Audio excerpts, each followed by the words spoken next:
তুহিন ফারাবী নামে একজন ব্যক্তি ছিল, সে মোস্ট করাপ্টেড পারসন টোটাল মিনিস্ট্রিতে। কিন্তু সেই তুহিন ফারাবীরা কিন্তু এখন হামের জন্য যে অবজ্ঞা করা, টিকার ব্যবস্থা না করার কারণে অনেক শিশু আজকে আক্রান্ত হচ্ছে এই হামে।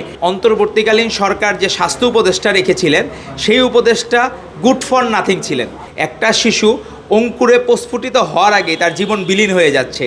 আসলে বিরোধী দল কেন এই হামের বিষয়ে কোনো কিছু বলছে না, কারণ অন্তর্বর্তীকালীন সরকার ছিল অনেকটা আমাদের বিরোধী দলের আশীর্বাদ পুষ্ট বা তাদের ব্যাকড বাই এই বর্তমান যে বিরোধী দল, তাদের এই ব্যাকিংয়ে হচ্ছে আগের গভর্নমেন্টটা ছিল, ইন্টারিম গভর্নমেন্টটা ছিল।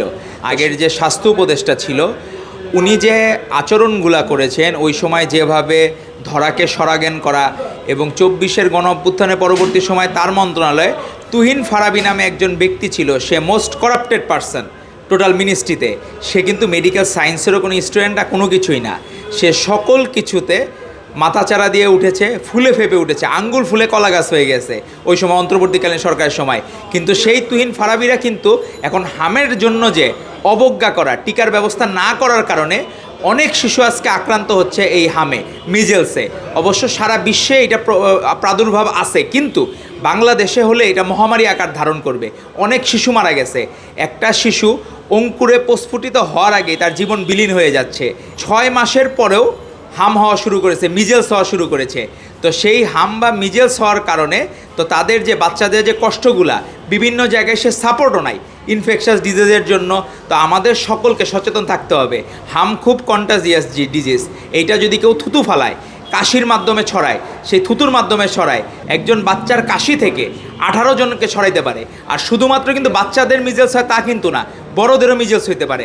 যাদের রোগ প্রতিরোধ ক্ষমতা কম তাদের মিজেলস হইতে পারে।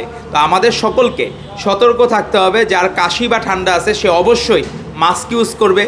তো আমাদের এবারই প্রথম 6 মাস থেকে 10 বছর বয়সী বাচ্চাদের জন্য টিকার ব্যবস্থা করা হয়েছে। এটা শুধুমাত্র সম্ভব হয়েছে আমাদের প্রধানমন্ত্রী জনাব তারেক রহমানের আন্তরিকতার কারণে।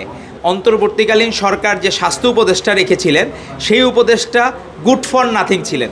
তো সেই জায়গায় উনি নিজের শুধু হ্যাডম দেখানোর জন্য ওই জায়গাগুলো কাজ করতেন। তো এরকম মানুষকে যখন আপনি বিতর্কিত জায়গায় আপনি বসাবেন, স্বাস্থ্য উপদেষ্টাতে আপনি নিয়োজিত করবেন, তখনই তো গণ্ডগোলগুলো লাগবে। মিজেলসের টিকা গত বছর আমদানি করা হয় নাই, ইম্পোর্ট করা হয়নি, কোনো কিছুই করা হয় নাই। তো সেই জায়গায় আমাদের অনুরোধ করব, যেটা ভুল হয়ে গেছে সেটার জন্য আমরা আশা করব ওনারা ক্ষমা প্রার্থনা করবেন।